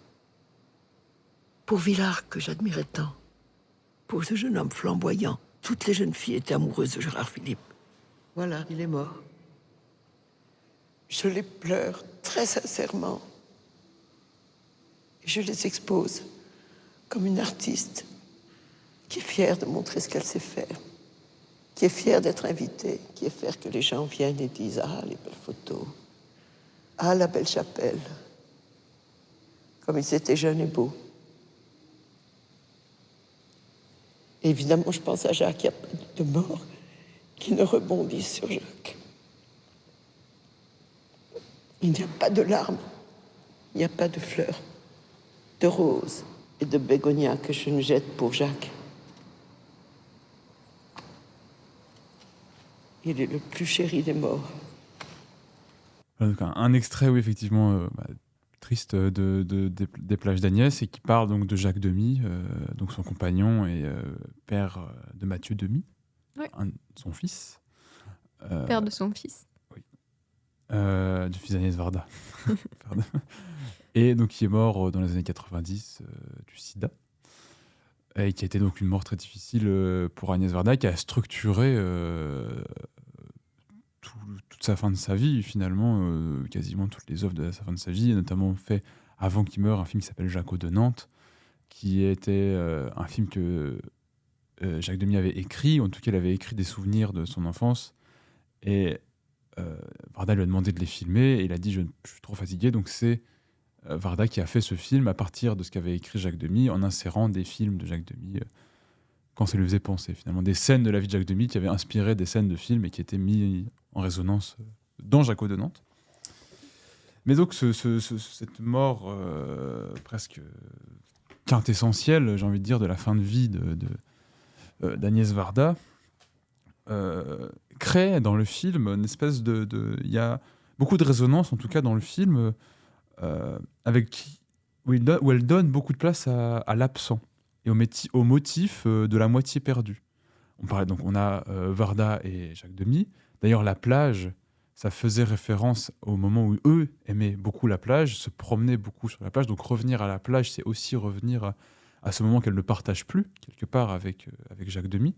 On le disait avec Jean Vilar et sa femme aussi, et leurs enfants, avec Pierrot également. Mais ça se démultiplie comme ça dans le film avec des déséquilibres, avec quelqu'un qui est parti ou une partie qui n'est plus là. Et ça, c'est aussi très présent dans l'œuvre d'Agnès Varda. On parle de Documentaire, par exemple, où là, le mari n'est pas mort, mais ils ont divorcé, donc le mari n'est plus là. Et pareil, on pourrait aussi tisser tout un tas de liens à travers la filmographie de Varda sur ce motif de la moitié perdue. Et ce qui est intéressant, c'est que dans Les plages d'Agnès, de la même façon qu'elle recherche la mémoire, en même temps, elle recherche aussi cette moitié perdue. À certains moments, comme Villars, par exemple, où elle retourne à Avignon, mais sans Villars, pour parler de Villars. Donc, il y a quand même ce retour qui est très important dans le film, c'est le retour au lieu. C'est je vais revenir dans le lieu, à la fois en vrai, donc physiquement, elle se rend à Avignon, elle se rend sur les plages, elle se rend à la Pointe Courte, elle se rend à Paris, donc, physiquement, mais aussi intellectuellement, comme on l'a vu avec La Charrette, par exemple, où elle revient à l'idéation de son film. Donc elle se replonge en même temps dans ce processus d'écriture, et notamment pour Avignon, qui est peut-être d'où vient l'extrait d'ailleurs. C'est dans une chapelle à Avignon où avaient lieu des pièces de théâtre, ou au lieu, peut-être encore aujourd'hui, des pièces de théâtre du Festival d'Avignon, où elle a exposé des photos qu'elle a prises de l'époque, et elle revient et met des roses et des bégonias devant ces photos. Et donc là, on a à la fois ce retour archéologique au lieu, c'est-à-dire que le lieu porte quelque chose, porte une mémoire, mais qui doit être réactivé, ou en tout cas qui est réactivé par des photos. Et donc là, on parlait de rapport au temps, c'est-à-dire qu'on a le présent du film, on a la photo d'avant, qui vient du passé, qui est ramenée dans un présent et qui est filmée, donc au futur. Donc encore une fois, on a cette confrontation des temporalités à l'intérieur du lieu. Mais dans tout ça, il y a un postulat qui est quand même de base, qui est que le lieu porte une mémoire. Ce qui n'est pas forcément un postulat évident, parce qu'on pourrait dire que les lieux, rien ne les habite, la pierre ne capte pas quelque chose du lieu. Le temps passe, et une fois que l'événement est passé, l'événement est passé. Le lieu ne porte pas ce souvenir-là. Mais chez Varda, il y a ça, et qu'il y aura peut-être une constance dans le temps que la photo, par exemple, pourrait réactiver, pourrait ramener dans ce lieu-là. Oui, moi je me suis un petit peu penchée sur ça aussi.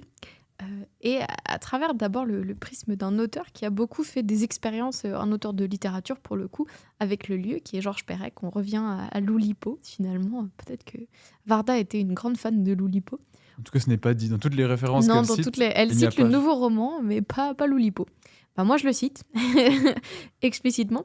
Et notamment, il a fait une œuvre, Perec, enfin, il a inachevé une œuvre qu'il avait commencée, qui s'appelait Les lieux, très littéralement, et dans lesquels il essayait de... En gros, c'était, si je me rappelle bien, 12 lieux dans Paris qu'il allait observer pendant 12 ans. Et ce qu'il avait envie d'observer, c'était un triple vieillissement. Le vieillissement du lieu, le vieillissement du souvenir qu'il avait du lieu, et le vieillissement de la personne qui regardait le lieu, donc de lui-même. Et ça rejoint un petit peu ce que tu dis, ou cette idée que les lieux portent une mémoire, une temporalité, et que Varda, en y revenant, elle essaie de regarder un petit peu se passer cette mémoire. Elle regarde les lieux vieillir, mais elle regarde aussi ses souvenirs du lieu, et en même temps, elle se regarde aussi, elle, vieillir. D'ailleurs, elle le fait très explicitement dans Les glaneurs et la glaneuse. Elle regarde sa main qui devient vieille. En tout cas, le lieu, donc, c'est l'endroit du souvenir, mais c'est aussi l'endroit du vieillissement. Et ce qui est intéressant, c'est que le lieu n'est pas soumis à la même temporalité que l'humain. On y constate nos vieillissements par rapport au lieu. Et je voulais revenir à cette scène qu'on a abordée, qui est ce moment où elle retourne dans la maison de son enfance. Et pour remarquer ce qui a changé, ce qui a resté, mais surtout ce que ça lui fait comme souvenir et comme émotion, ce qui est au présent. Qu'est-ce qui est activé par ce retour dans ce lieu? Et ce qui est intéressant, c'est qu'elle ne ressent pas grand-chose. Elle le dit elle-même, elle fait « Bon, je reconnais ces lieux, mais bon, voilà, c'est ça. Ça me rend pas triste, ça me rend pas joyeuse. » Et donc, ce qui est étonnant, c'est que c'est une scène de cinéma qu'on aurait très bien pu voir. Une personne qui revient sur le lieu de son enfance, qu'elle n'a pas vu depuis des années, et qui donc ressent une émotion super forte. Ici, c'est pas ça. Le lieu, il déclenche certes certains souvenirs, mais ces souvenirs, ils sont pas émotionnels chez Varda. En fait, ce qu'on remarque dans le film, en général, c'est que le souvenir pour Varda, il est plutôt matière. La preuve, quand elle va dans ce lieu, ce qu'elle se rappelle, c'est le geste de sa mère qui leur faisait aller laver les couteaux en les enfonçant dans la terre du jardin. Et juste après, elle nous montre comment elle a repris ce geste et elle l'a fait jouer à Jeanne Moreau dans un film. Et donc vraiment, ce qui l'a intéressé dans ce souvenir-là, c'est un geste, un petit truc qu'elle faisait quand elle était enfant pour le faire jouer à quelqu'un d'autre. Oui, il y a aussi le vitrail. Il y a un vitrail qui lui fait penser à sa mère qui pleurait la mort de la reine Victoria de l'époque. Et après, elle sort des photos de la reine Victoria. Donc, c'est un vitrail qui lui fait déclencher ça. Donc, effectivement. Oui, c'est ça, où tout renvoie à des éléments, mais pas nécessairement des éléments émotionnels. Là, par exemple, le vitrail la renvoie à des photos, pas à l'émotion de sa mère. Je trouve Et elle important dit de le noter. le jardin lui provoque rien. Ouais, Elle dit c'est le absolument. même jardin, la même brique blanche, mais ça ne me rappelle pas rien. Et ce qui est d'autant plus intéressant dans un film qui s'appelle Les plages d'Agnès, parce que la plage, c'est quoi? C'est un lieu qui est, comme elle le dit, les plages n'ont pas d'âge. Donc c'est à la fois un lieu qui est éternel, mais qui est tout le temps différent, parce que chaque vague est différente et réagence en continu le sable qu'elle vient confronter. Donc la plage, c'est un lieu qui est à la fois éternel et jamais vraiment là. Comme l'a dit Paul Valéry, la mer, toujours la mer, recommencer. Non, la mer, toujours recommencer. Oui. Oh, je suis pas bon en citation. Je suis pas Non. comme toi.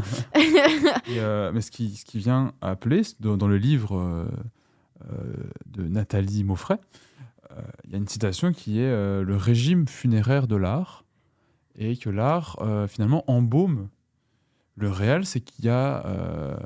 elle fait un parallèle entre la sculpture et le cinéma, mais où, en fait, le cinéma a une double efficacité, qui est à la fois de tuer, parce qu'il fige quelque chose dans le temps, mais en même temps, il le conserve.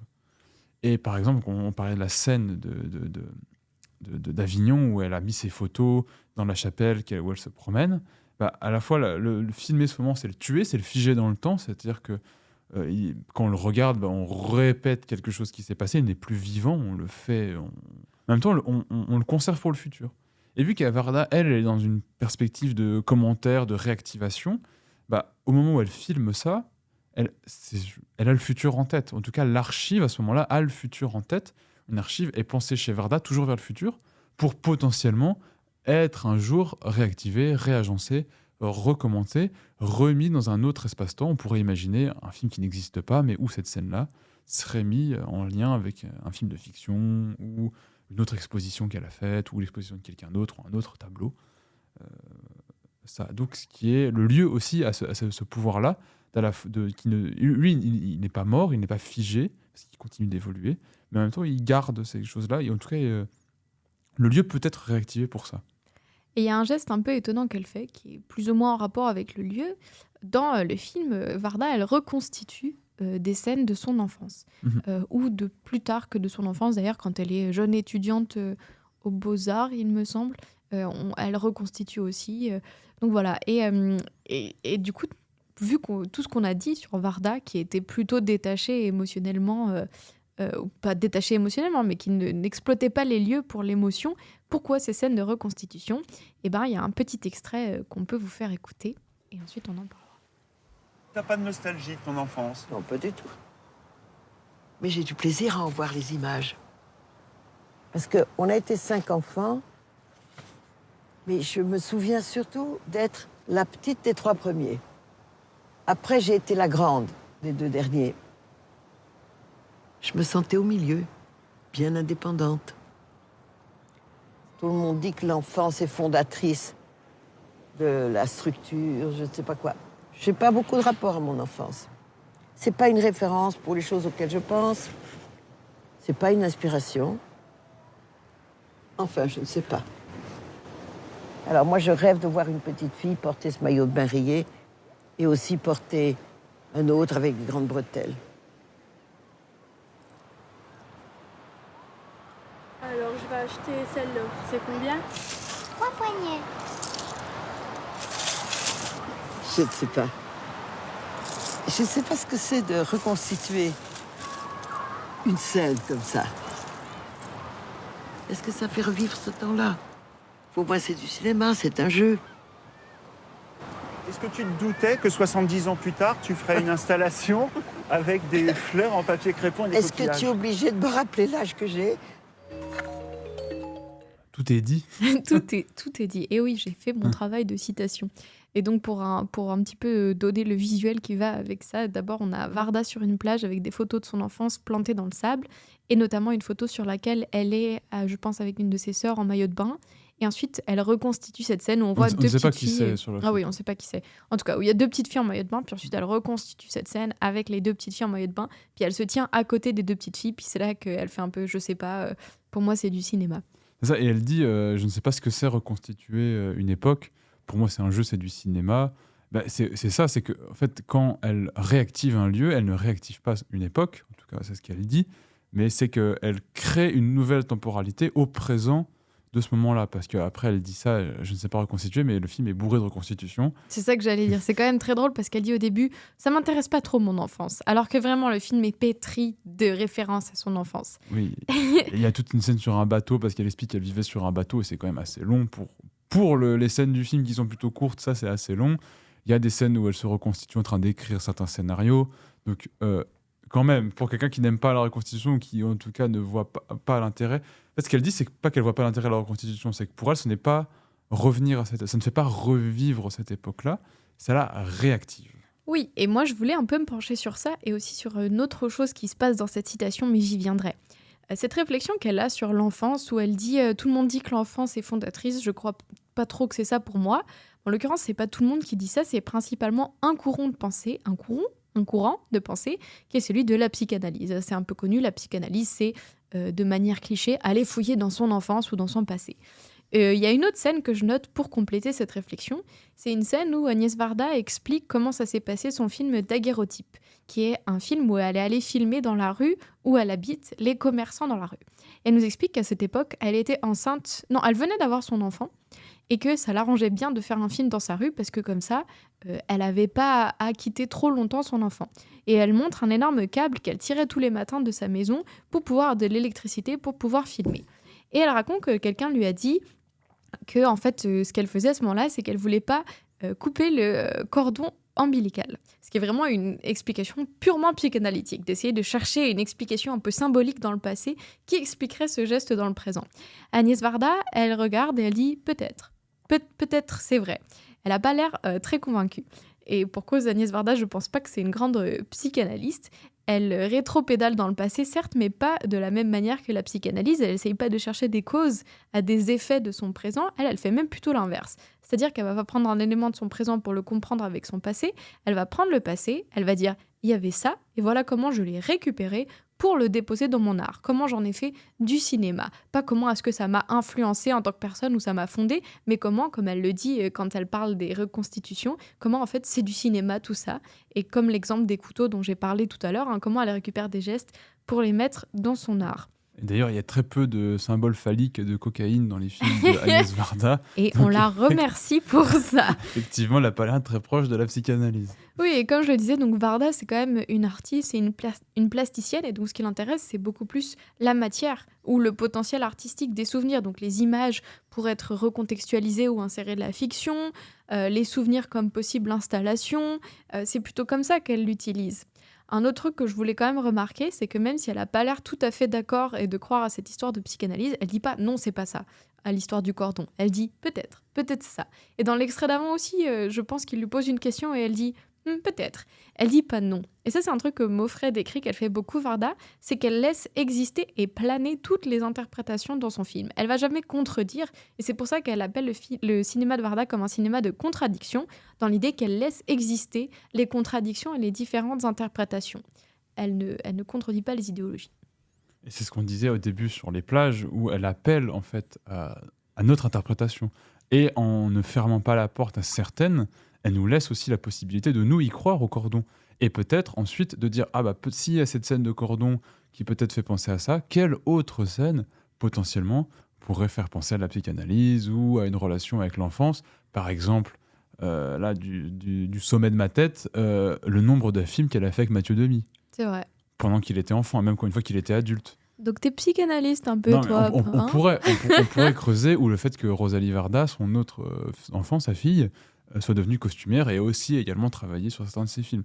Donc là, ça peut être des justifications sociologiques, de l'habitus ou quoi que ce soit, mais aussi peut-être, volonté de ne pas couper le cordon, peut-être quelque part. Oui, puis finalement, comme on l'a dit, et c'est pas pour rien qu'on a autant de citations, mais elle travaille beaucoup les symboles, et les symboles, c'est cadeau pour la psychanalyse. On peut facilement trouver des façons de les interpréter. Pour terminer sur les symboles, d'ailleurs, pour finir sur les lieux et le symbole, c'est que finalement, dans toute cette activité, on a parlé de lieux qui sont réactivés, qui portent une mémoire, mais qui en même temps doit être réactivée, tu ne la portes pas d'eux-mêmes. On a parlé du temps, de la confrontation du temps. Il y a quelque chose qui est dans la cinécriture, qui est aussi, avec l'interprétation, c'est l'éclatement du signifiant. C'est-à-dire que les lieux portent le nom du lieu, mais aussi portent tout un tas de choses, et c'est aussi le développement, le résultat finalement de tout ça, c'est que les lieux sont symbolisés.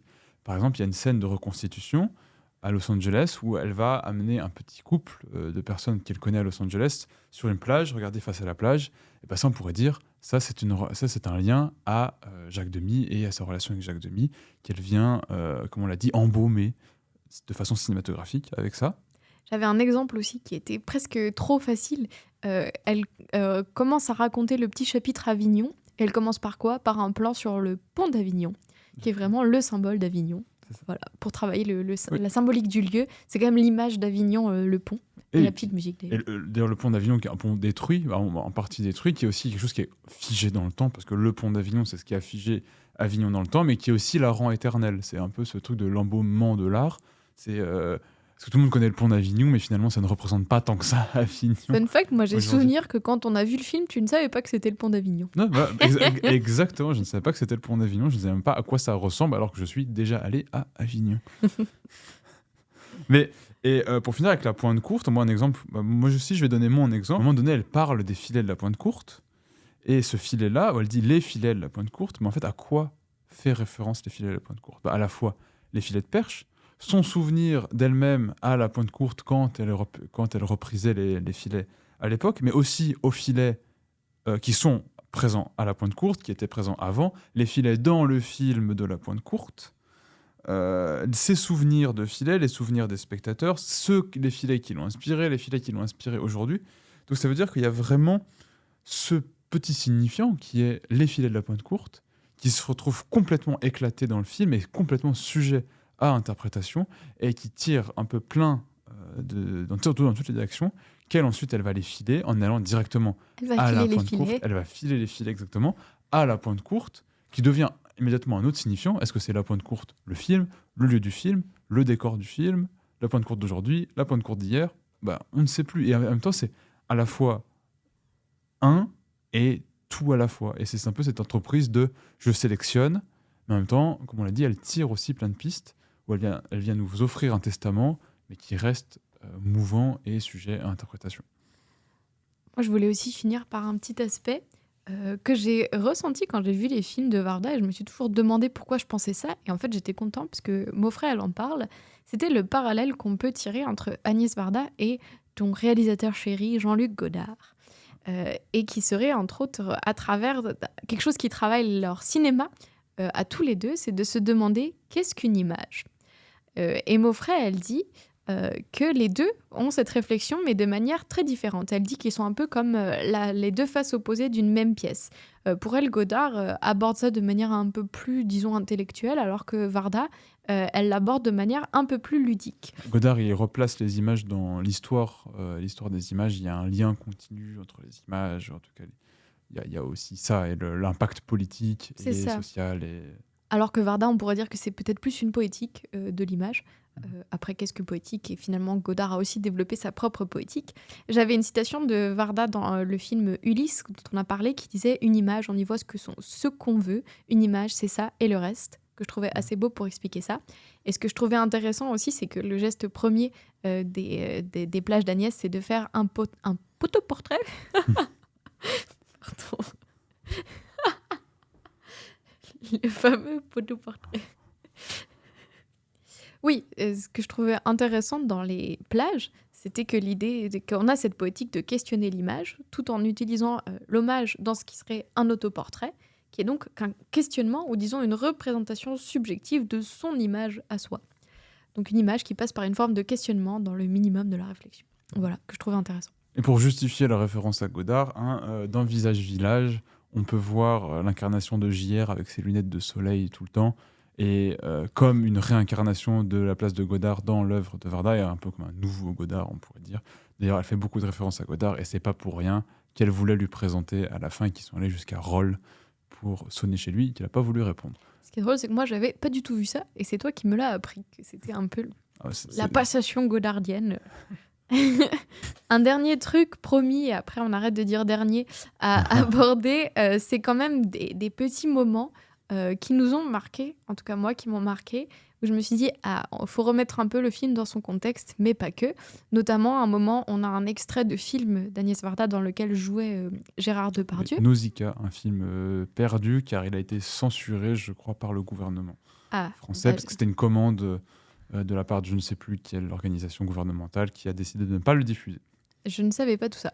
Mais néanmoins, il est là. Bien sûr, c'était avant qu'on le dénonce pour tout ce qu'il a fait. Mais enfin, c'est là. On a aussi un moment quand elle est enfant où elle nous montre un exhibitionniste. Elle raconte qu'il y avait un exhibitionniste devant son école et on le voit. On le voit. Bon, il monte pas son gag, mais en tout cas, il y a des habits, je crois, en dessous quand même. Et elle le traite de manière très ludique, ce qui m'avait un petit peu perturbée. Et on a une petite référence à Picasso. Et pour les gens qui ne le sauraient pas, Picasso est aussi notoirement connu pour avoir agressé les femmes qu'il a peint. Plus que ça, et même. pas que d'ailleurs.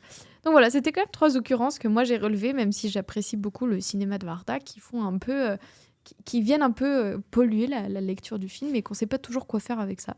C'est que Varda est comme plusieurs personnalités de cette époque féministe, parce que Varda se revendique comme féministe. Et dans les faits, elle a été pour la deuxième vague, elle a beaucoup œuvré pour le droit à l'avortement. Elle a fait des films féministes, elle a milité aux côtés de Delphine Seyrig et Carole Rousseau-Poulos notamment. Mais aujourd'hui, effectivement, au regard d'aujourd'hui, elle est également très critiquée par des groupes féministes contemporains. notamment pour ce que tu as dit, mais aussi pour ses liens avec Jane Birkin et Serge Gainsbourg. Pour le film qu'elle a fait, écrit par Jane Birkin, qui s'appelle Kung Fu Master. Et qui est l'histoire d'une pédophile. Oui, c'est ça. Et dans lequel elle a fait jouer Varda, son propre fils mineur, avec Jane Birkin. Exact. Et je ne sais pas s'il y a consommation de la pédophilie, mais en tout cas... En tout cas, ils s'embrassent dans le film. Ouais, c'est de la pédérastie, comme je crois. Ouais. En tout cas, il y a une relation entre une personne beaucoup plus que majeure et une autre beaucoup plus que mineure. Beaucoup plus que mineure. Qui est représentée dans le film. Il y a plusieurs... des soutiens qu'elle a apportés à plusieurs personnalités au cours du temps, qui aujourd'hui lui valent des critiques qu'on peut trouver légitimes, hein, notamment. Mais voilà. Est-ce que pour autant, je pense qu'il y aurait un débat à ouvrir là-dessus, mais ça ne rend pas ces films moins intéressants, moins pertinents. C'est plus chacun à voir avec...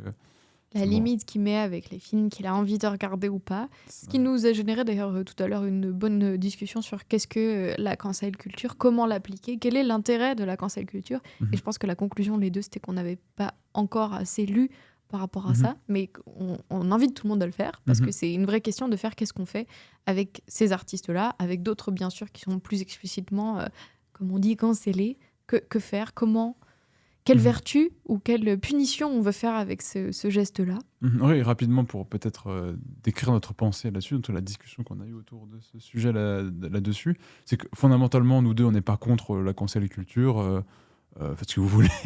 On peut trouver que c'est un moyen pertinent, mais il faut que ça reste, on pense, un moyen militant, un acte de militance, comme on peut boycotter Starbucks parce qu'il finance le génocide en Israël. Mais après, est-ce que aller boire un café chez Starbucks ou regarder un film d'Agnès Varda fait de vous un sioniste ou un pédophile? Je pense que là, on va tous être plus ou moins d'accord que non. Donc il y aurait quelque chose à naviguer entre le militantisme et la morale, même si les deux ne sont jamais vraiment indissociables. Et des questions, ce qui n'empêche pas de soulever ces critiques, de les prendre en compte, d'en parler, de ne pas occulter le fait, c'est-à-dire que dire je cancelle Varda, c'est la même chose de dire que je ne préfère pas parler de ce sujet-là parce que sinon, moi, personnellement, en tant qu'être humain, je ne suis plus capable de regarder les films de Varda. Si vous faites le choix de les regarder parce que pour X ou Y raison qui vous regarde, c'est aussi bien de l'avoir en tête, de le prendre en compte, car ça fait partie de ce qu'on appelle de ne pas séparer l'homme de l'artiste. C'est exactement ce que j'allais dire, qui était pour moi le geste principal de la cancel culture à la base, c'était de dire on ne valide pas les personnes qui ont commis des agressions, parce qu'en fait ce sont les mêmes qui font les œuvres d'art. Parce que son lien avec Jane Birkin, qui est comme le plus important de tous, qui a mené à Kung Fu Master, qui est son film qui est le plus décrié par les groupes militants, ça fait partie intégrante de la vie. Et je pense qu'on ne peut pas comprendre ce film-là si on ne s'intéresse pas à la vie d'Agnès Varda. De la même façon, pour prendre un exemple plus concret, on va dire, on ne peut pas comprendre pourquoi Roman Polanski a fait J'accuse et pourquoi J'accuse ressemble à ça si on ne prend pas en compte le procès et qu'il a vécu et pourquoi il a été condamné en fait et ce qui s'est passé dans sa vie. Les deux sont complètement indissociables. Absolument. Donc on ne peut pas. Et la même chose pour Picasso, qui est un exemple quand même assez canonique de on ne sépare pas l'homme de l'artiste parce qu'il peignait des femmes avec qui il couchait. Il le disait, il ne peignait que les femmes avec qui il couchait. Donc il ne peignait que les femmes qu'il agressait. Pour aller un peu vite, c'est un peu ça. Donc quand vous regardez le tableau d'une femme de Picasso, vous regardez la vision d'un agresseur sur sa victime. Absolument. Pour aller un peu vite, c'est un peu ça qui se passe. Donc à partir de ce moment-là, vous ne pouvez pas à aucun moment séparer la vie de cet artiste avec son œuvre. Sur ces paroles joyeuses, mais qui nous paraissaient importantes. On ne voulait pas occulter ces aspects-là. Voilà, on n'a pas de conclusion à tirer là-dessus, mais plutôt des portes à ouvrir. Et je pense que même en tant que militant, qui pratique ou non la cancel culture, qui en est un défenseur, plutôt à dire. Et je pense que c'est important de garder ça en mouvement, de comprendre pourquoi on le fait, dans quel but on le fait, et pourquoi, en fait, se poser la question de pourquoi la cancel culture émerge aussi, pourquoi elle pose autant de problèmes aussi à certaines personnes, et garder ça en mouvement pour rester des êtres conséquents, j'ai envie de dire. Restons conséquents. C'est une belle façon de terminer ce podcast, non ? Surtout que la cancel culture, c'est vraiment le truc le plus inconséquent du monde entre personnes qui le pratiquent, j'ai envie de penser, parce que c'est où est-ce qu'on met la limite ? Oui. Est-ce qu'un film d'Agnès Varda, c'est cancel ? Donc, est-ce qu'un film de Polanski l'est? Est-ce qu'un film d'Agnès Varda l'est? Je pense que si un film d'Agnès Varda l'est pour la personne, celui de Polanski doit l'être Là, probablement. Et où est-ce qu'on met la limite? À quel type Oui. d'action on met la limite? Est-ce que quelqu'un qui a assassiné quelqu'un et puis il continue à faire des films après, est-ce qu'on le cancelle ou pas? Ce sont des questions qu'il est nécessaire de se poser. Et puis, un argument quand même, c'est que si vous voulez regarder aucun film avec des gens problématiques... On voit plus beaucoup de films parce Je qu'un pense film, que- c'est fait par beaucoup de monde et beaucoup d'hommes dans des positions de pouvoir qui l'ont très probablement abusé de ces positions. Les producteurs, à mon avis, sont tous C'est ça, un peu... je pense. Virtuellement, on ne regarde plus aucun film car virtuellement, au moins une personne dans chacun de ces films a commis ou a été condamnée pour quelque chose. C'est pour ça que c'est une bonne chose de se demander à soi-même où est-ce que je mets ma limite. Exactement. Quelle limite et pourquoi je la mets. Et pourquoi tu la mets? Et comment tu peux la justifier ou pas? Et comment rester conséquent. Et comment rester conséquent sur une question qui est compliquée. Exact. Bah, merci Alexandre pour ce podcast. Et merci à toi. Et on revient. On a arrêté de faire des blagues sur On a les arrêté de films faire une d'après blague. qu'on faisait. Bah, fais une blague. Juste comme ça, une blague. Ouais. Un jeu de mots ou une blague? Ah, un calembour. Un calembour. Oh, tu m'en Comme ça, demandes dis- beaucoup. Hop là. Le top de ta tête, un calembour, comme ça. C'est presque comme Boisson, le prochain film. Vous verrez la réponse le mois prochain. Moi, j'ai pas compris.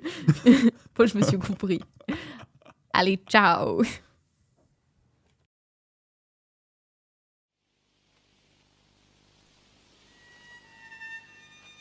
Si le glanage est d'un autre âge, le geste est inchangé dans notre société qui mange à satiété. Glaneurs agricoles ou urbains, ils se baissent pour ramasser.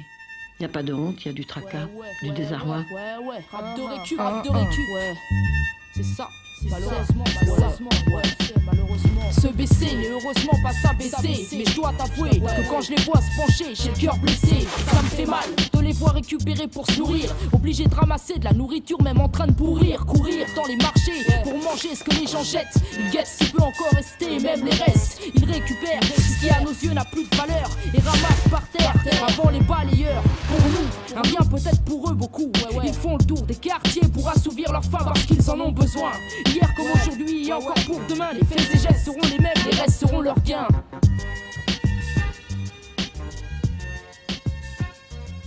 À la ville comme à la campagne, hier comme aujourd'hui, c'est toujours le même geste modeste de glaner.